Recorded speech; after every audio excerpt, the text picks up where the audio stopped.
Meets podcast. In this podcast, we connect with top business leaders, influencers, and experts to share their experiences and knowledge. These special guests will disrupt your thinking, proving that anything is possible and help you on your own journey. And now here's your host, Oliver Burton.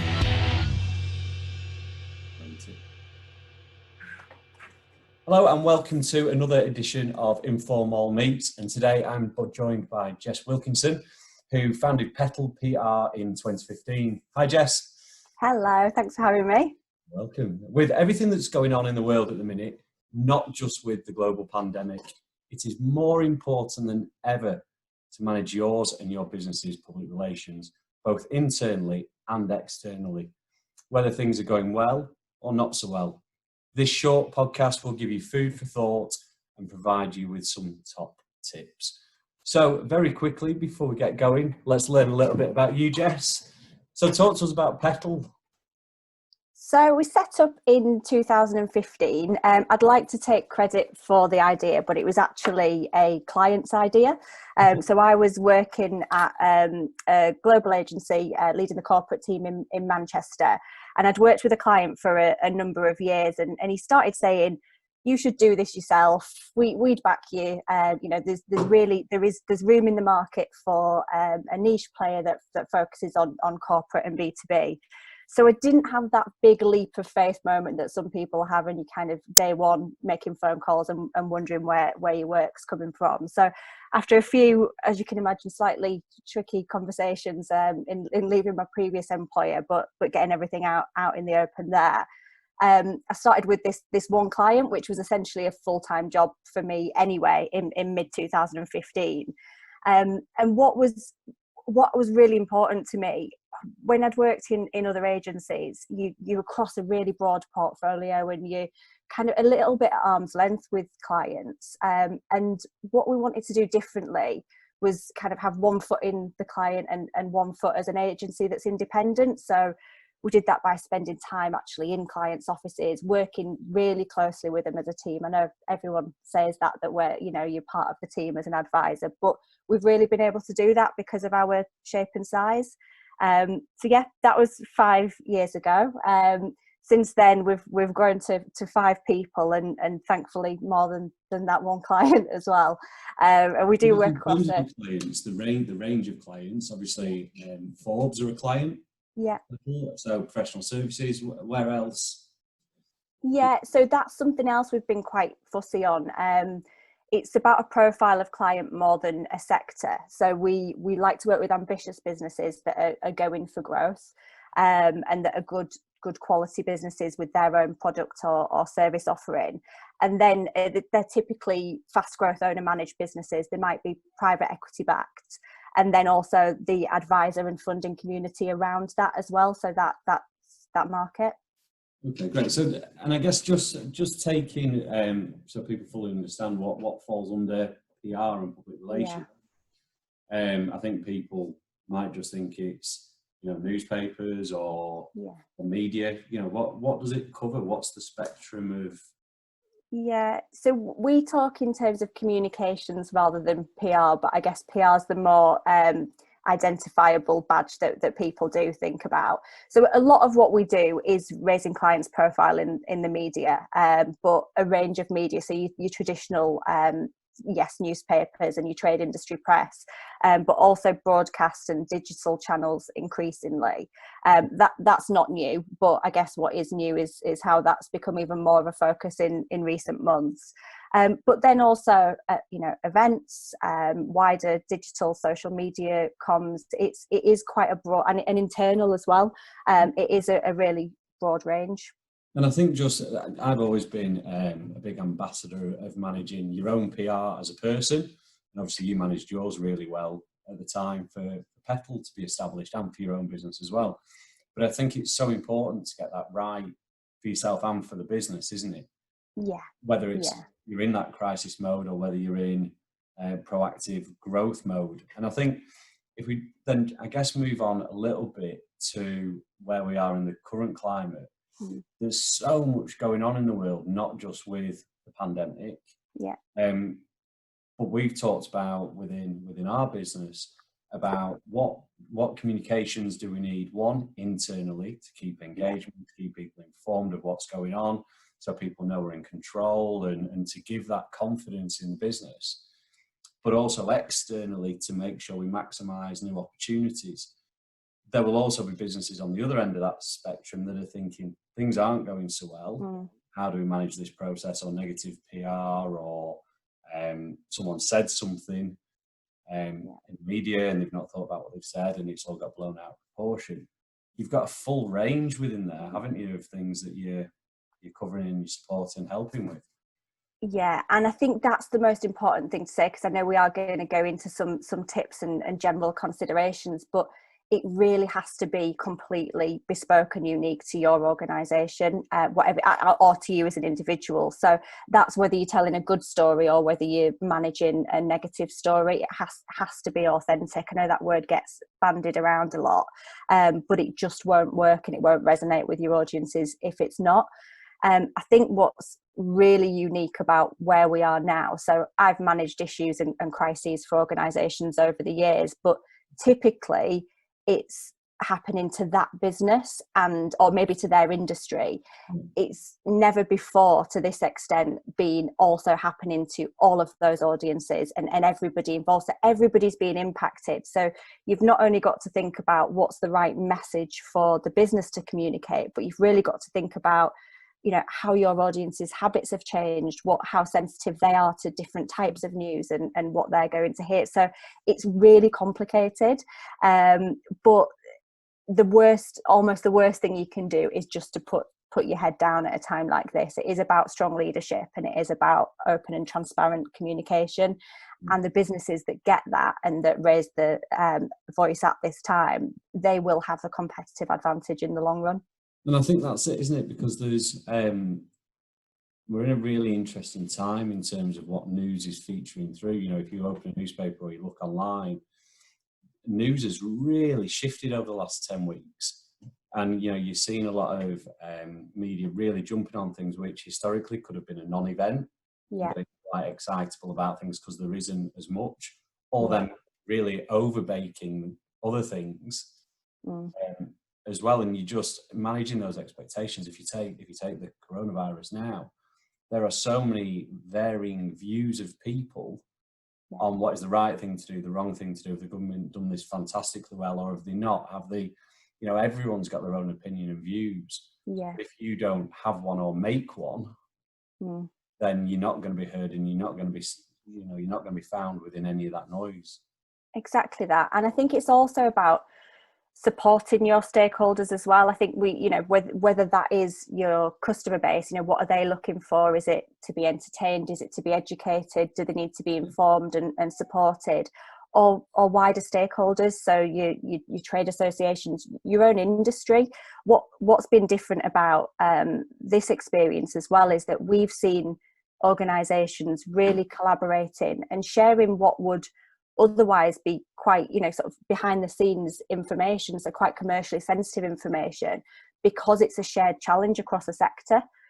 We work with a restaurant group and we did a trade piece for them earlier this week, and it shared their plans, but, you know, everything about how they're going to reopen, and that wouldn't have happened previously. You don't kind of open the bonnet to show your competitors that, but I think there is a real appetite and a thirst for sharing the best learning from different people. Either you just got appetite and thirst. And it wasn't intentional. That's why you do what you do. Yeah, and I guess a similar thing to that is where you've had, you know, some of the big chains showing you how to make some of their classic meals at home and things, haven't they? Knowing well that it's not going to stop people going. So let's be really specific now in terms of the economy and the environment that we find ourselves in. So every business has now really had to think about their comms. Yeah. And that flips you straight into crisis mode. And crisis mode doesn't necessarily mean negative. Yeah. It's crisis mode in terms of the way of handling something, isn't it? The speed and the agility that you need. So it's not crisis necessarily negative. It's just crisis is in disaster planning. Exactly that. Most of it's about clarity. Yeah. So in terms of that crisis mode, talk to us about what you're seeing with your clients and what happened during those those wins? Yeah.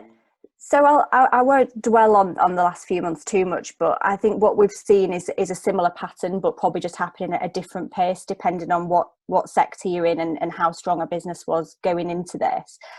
There was an immediate response mode where everybody had to respond to their audiences, to explain plans around business continuity, to talk to their people about what was going to happen, and to because organisationally people were going through a lot of change and setting up working from home, that kind of thing. Mm-hmm. And that was when we all got 8 million statements into our inbox from everyone we've ever bought anything from and every restaurant we've ever been to, explaining what they were doing. I don't think I clicked unsubscribe as many times in. Yeah. But that was the mode that everyone clicked into, and it's worth saying most people weren't geared up to be able to. That's why we got the mass audience. We sort of booked a restaurant somewhere last year, and they're telling you what they're doing, but because they didn't maybe have that crisis planning in place as to what you would do in this scenario. I think, to be fair though, I think we're really good at our crisis planning and disaster recovery planning, but I didn't have virus written down as one of my things. So it's a new world for everyone, isn't it? Yeah, absolutely. And it was still better at that point to, shouldn't make light of getting all of their statements. To say something was better than being invisible at that point. But there was only so much we could say. So it was that immediate response. And then what we started to see was people start to put out communications, which was more around reputation management. So it was giving a bit more detail as government schemes were announced. Then some businesses shared, that they were furloughing teams, or how that they were applying for loans, or calling out for more support for their sector and their business. So we started to see a phase of that as people really started to get the plans in place, and we had a little bit more of a framework as to what the future might look like. And then we went into what's actually a really exciting phase for most businesses, and certainly the companies we work with, which is we started to see organisations reimagining what they do, rethinking their sector. We've seen sort of high profile examples of people immediately pivoting to takeaways, and if you'd been a restaurant previously, or manufacturers looking at how they could change what they're producing on production lines to respond to the crisis. This is where the entrepreneurial spirit kicks in, isn't it? Of how do we survive and how do we thrive through it? Absolutely. And there's been some amazing innovation that's come out of that, and at pace. I was speaking to a business yesterday, and they've done in the last 2 months what would have normally taken them 2 months to get through, 2 years to get through development. They've done it in 2 months, and just been able to really focus on that. So that's exciting. And also I think that's happening on a wider sector level as well. It's not just for each individual business. People are thinking, do we need to be set up in offices in the same way? Do we need to have meetings in the same way? So that's been really exciting. And again, that is so important as you're going through that process, to have strong PR plans in place, because if you're looking at new products or a new sector, you need to be able to communicate that. And it's a really powerful and cost-effective way to create a new route to market. I guess there's no point in imaging though if you don't tell anyone. No, exactly that. And I mean, there's other marketing channels you can use, isn't there? But particularly if it's a new sector that you're entering into, you want to go where your audiences are. So make sure that you're shouting about your organisation in their publications. And I think then from there, we're seeing some businesses that then are in that recovery, and some sectors are doing well out of it. It's if you look at some areas of e-commerce, that's absolutely booming, and others are in more of a recovery mode in this. So adding with the new services, adding new business on, or starting to rebuild pipeline and working towards the future. But we've seen everybody follow that similar pattern, just at a different pace depending on what their industry is. Yeah, so just talking through those kind of headlines. So it's that, what's your response? How do you manage your reputation through it? Then how do you reimagine and reinvent if you need to? And how do you find the way through the channels? and then you are in that recovery mode. Yeah. Recovery mode doesn't just mean negative; it's positive recovery as well as from a negative place, and then any relaunch. So then, where do we then move to from that place? Yeah, so I think again, it's back to your audiences. It's really thinking, where are they, and where are they now? Because a lot of organisations, particularly in business to business sectors, which we predominantly work in, they, there's a lot of face-to-face business development, events, networking, trade shows, awards. All of these things have been shelved. So it's really thinking about those channels and how you get to your audiences now. Readership figures of a lot of online publications and certainly social media, all of the stats are through the roof because we're all glued to a screen for 16 hours a day. And some of those things that you've done previously can be replicated in a digital world. So you might be doing online events, that kind of thing. But otherwise, I think it's looking at your whole of marketing, business development spend and thinking, is it placed within those channels? You really need that digital visibility through your own website and across other outlets to be seen now. And so if consumers, and I talk quite a bit in our place about consumers being more discerning than they've ever been, but it's not now that the consumers are just more discerning than they've ever been, they're more technologically advanced than they've ever been. We've seen people who've never heard of Zoom now doing Sunday night Zoom quizzes, attending church through Zoom on a Sunday morning, having Spanish lessons or whatever through tech and media that they've never ever had before.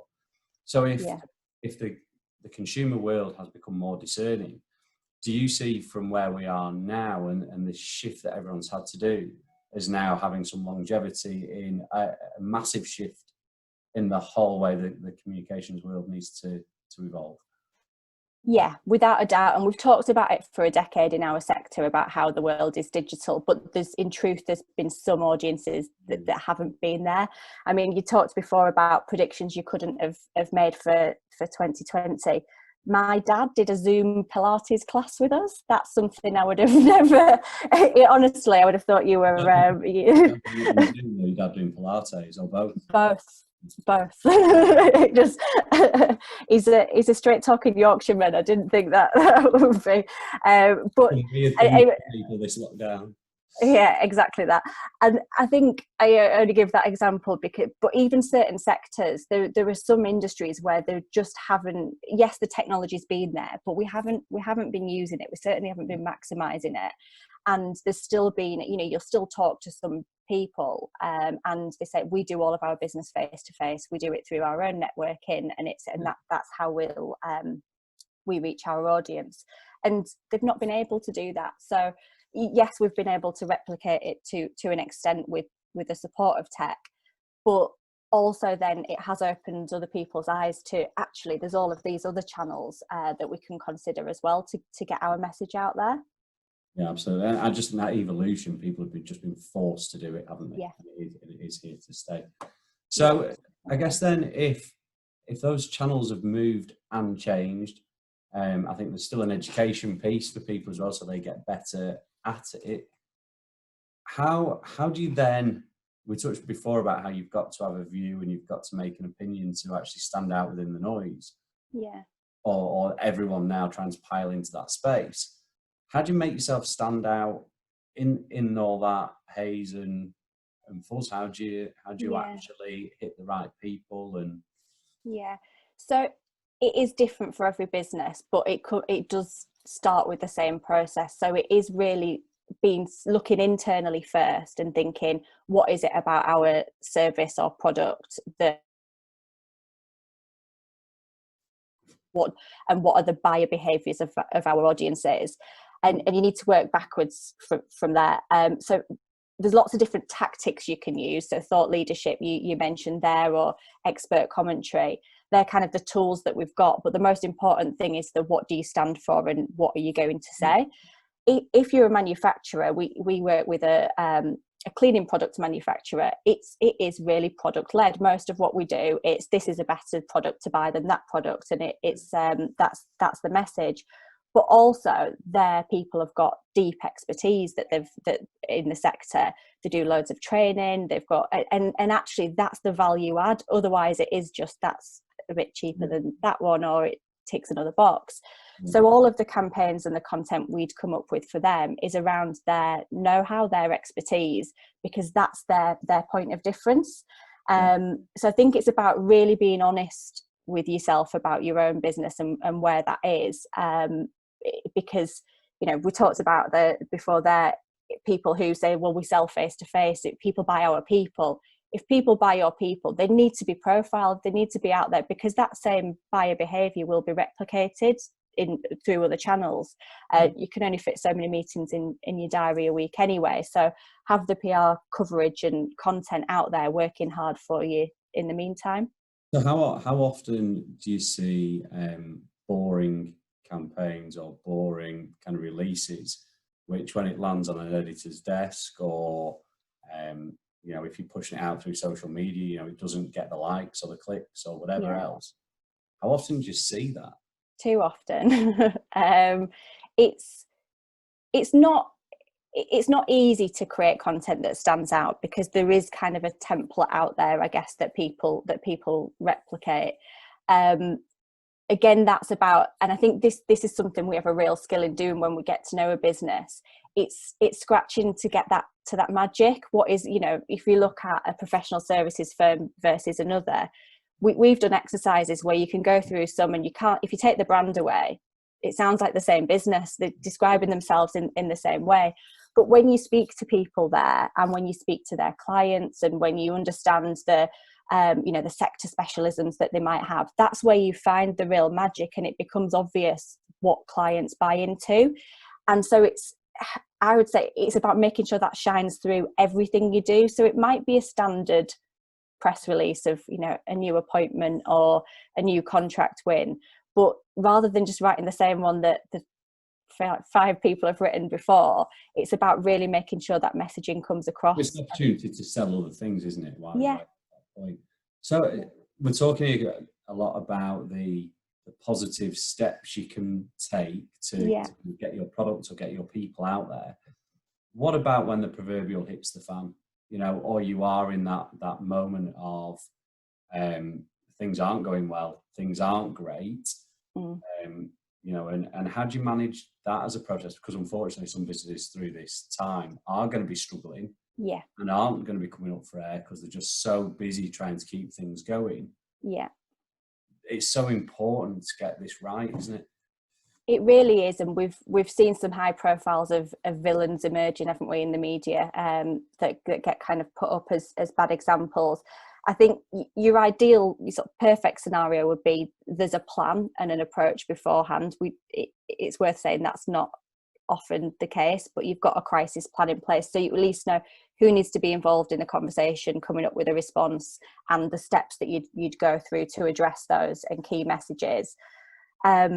Once you get that, or it might be a journalist inquiry coming in, or something's happened that you feel could escalate, it's about controlling what the message is. Again, that sometimes the right thing to do is to not say anything, but you still do need to have gone through that process to make sure that that's something that feels like the right commercial decision. It's rarely the case, actually, that saying nothing at all is the best approach, but it might just be a not right now, and we need to get more information, or there's something sensitive, and we'd put statements out at a later date. And I think just interrupting there quickly, in terms of the statements that you put out, I think what's quite key is the person who is feeling the most emotional at that point in time typically isn't the best person to give that quote. Absolutely. Give that message out. Yeah. And to challenge it, because particularly if it's a business owner or a business leader, you quite rightly are so protective of what you've built that you feel under attack. And so actually you're almost only seeing the positive, and you're thinking, rather than saying what is the worst case scenario, what's the worst thing that could be said around this issue, and really interrogating that. And that's where you need to start with crisis planning, is get all of the skeletons out of the closet, anything that's going on, and then take all of that into consideration to come up with a plan from there. And the one thing that never goes down well is if the media finds out before your staff. Yeah, Oh, absolutely. So from And an internal comms point of view, you know, you guys obviously give a lot of support with the internal messaging as well. yeah, and I think that goes for good and bad news. You know, and it's right across the board. I think you really do need to be communicating with your own employees first and foremost. We've seen horrible examples in the media of people seeing redundancy announcements out in the press before they've had any internal communications. But also by doing a statement internally first, it does give you a chance to test a little bit response and maybe even gather some more insights and more information. They're your team, they're part of it, and they're the ones that live and breathe the brand. So it's so important to do that, not just from a kind of ticking the HR box, but making sure that it's then genuine communications by the time you're speaking to the external world. But the problem is, if you do get a journalist inquiry, people do kick into panic mode, and it's, oh no, we're going to lose control, so we just need to deal with this journalist. And a journalist making that type of inquiry will be very persistent. You know, we've managed situations where they'll turn up at a workplace, or they'll you know, contact staff on social media. So that again is why it's so important to make sure everybody's briefed. If it's someone picking up the phone in, you know, a factory in a different site, that they need to know that they might get these calls and what to do with them. Yeah, definitely.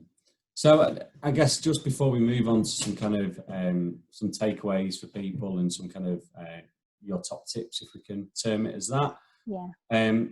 Just through, you know, managing the communications process and the shop window, if you will, of the individual or the business. Is there anything else which you feel that people just need to be really, really aware of, or that they need to you know, manage? I think another thing to think about now is, again, it's probably something that we've talked about as an industry for many years, but doesn't always happen that well, is thinking about how you really integrate with your sales and business development function. So rather than running a communications campaign over here and crossing your fingers and hoping that it might generate some leads and some awareness, is making that those things are really tightly knitted together. Yeah, because I think that measurement of everything positive and managing sort of your reputation management in terms of evaluating that's going to be key. We've all quite rightly become more obsessed with metrics in recent months, and there's no room for error. So I think that really having a handle, as for us as consultants, but also for business owners, to think, what will any return on investment be? It will be that, you know, we maintain our reputation to this point, and this is how we'd measure that, and actually be able to justify it to the rest of the board. Or if we're doing a proactive campaign, is it going to generate leads, and how do we track that? So, and I think once you've got those goals down, and obviously it's very difficult to measure just from one, managing our comms has generated this amount of work, because sometimes that might have been a touch that 7 more touches down the line of other things it helps. So it's part of a bigger piece, isn't it? A bigger strategy. But I know one of our goals, and you will know from working with us, is about one, perception of the marketplace, and for recruitment, for staffing, so staff can see the business that they're part of. But it also helps with recruitment, retention, and all those things as well. So there are some qualitative measures as well as quantitative measures. Yeah. Okay. You know, so there are more goals to it as well, aren't there? But Definitely. I think the big thing that comes through loud and clear to me is own it and manage it. Yeah. And don't bury your head in the sand with it. And I think it's more dangerous if you're not comfortable doing it. Find someone that can help you with it. Yeah. Because otherwise, you're just pouring fuel on a potential fire. Yeah, and to give you that critical evaluation, that's key. It's somebody being able to externally look at you as a business, look at the sector, and say this is sort of how we see it going. So Jess, if we had to kind of give people some real considerations and some top tips for them to go away and have a think about right now. Yeah. And I know that if people comment on LinkedIn or wherever when we post this, that you're more than happy to get in touch or send them some info about what they can do to help manage through this time and through an infographics and other support mechanisms that you've got. But what are those takeaway tips that you'd say to people, if you've not done any of these things, this is what you need to do now? Yeah. First of all, I'd talk to your audiences, so your customers being key, whoever they are for your sector. Really try and understand their challenges and make that quantitative if you can as well. So you've got some data sitting behind that. Again, I think we have an assumption because we're working along that we do really know our customer audiences, but it's worth an exercise now to understand that there might even be data and insight within that becomes the thing that you then say to market. So it can be, as well as being your own intelligence, it can also have strong PR value in itself. Continue the focus on internal comms. Everybody's having a really challenging time within their own lives and within their own working lives, and that really comes from strong leadership from the top and having that direct line. But I think there's a danger that some organisations potentially now think, we're out of the wood, we've looked after our people and now onwards. But I think that strong internal comms, particularly in this remote setup, is crucial. If I was going to prioritise, again, I'm thinking of the kind of clients that we work with. If I was going to prioritise one area, if you could do one thing externally, I do think to prioritise strong thought leadership campaigns. But as I said, making sure that links back to how it's going to convert to a lead. Some of that might come from setting up campaigns that involve you talking to your prospects, which can be effective as a marketing campaign and for profile, but also give you that reason to speak to your targets as well. Through that as well, can't you? And actually express how difficult times have been and how difficult the business has found it and the steps it's made. Yeah, exactly that. And there'll be long-term value in that as well. So it allows you're not going to have to reassess your strategy every 3 months as things change. Another tip that I would give people in terms of consideration right now is to media train your spokespeople. Not that every business is expected to be, invited onto a news night, or I don't mean to that extreme, but to have people who can think about podcasts, who could go on as radio guests. You mean rather than winging it like I do? You've had your media training. We actually don't advocate really over media training people when we work with clients. It is we work with experts in their field, so we don't want them to be kind of robots that feel like they've just got to trot out a company message, but to just get people comfortable with that format and being able to get messages across and respond. I think that's really key, and I think there's a really big opportunity for spokespeople to be the voice of their business and sector as we move forward as well. And I guess that naturally then takes us into really critically assessing your channels. If you haven't already, now's the time to try something new, whether that is podcast, video. It might be that you've not looked at PR channels at all previously, and you've just used your own. But I would say try it, test it, see how people respond.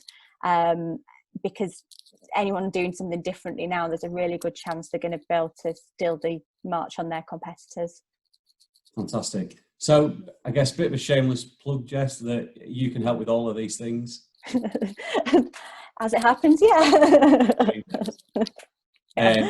So everybody, thank you for tuning into InformOl Meets. Thank you, Jess, for joining us and providing these top tips to help people come through this recession and through the virus, and finding opportunity in what is going to be a new economy, because there will be opportunity. We've just got to make sure that we are all best positioned to do it. Jess, thank you for coming on. Thank you for your time. And everyone, hopefully you'll tune into the next one. Thank you. Thanks for having me. Thank you for listening to the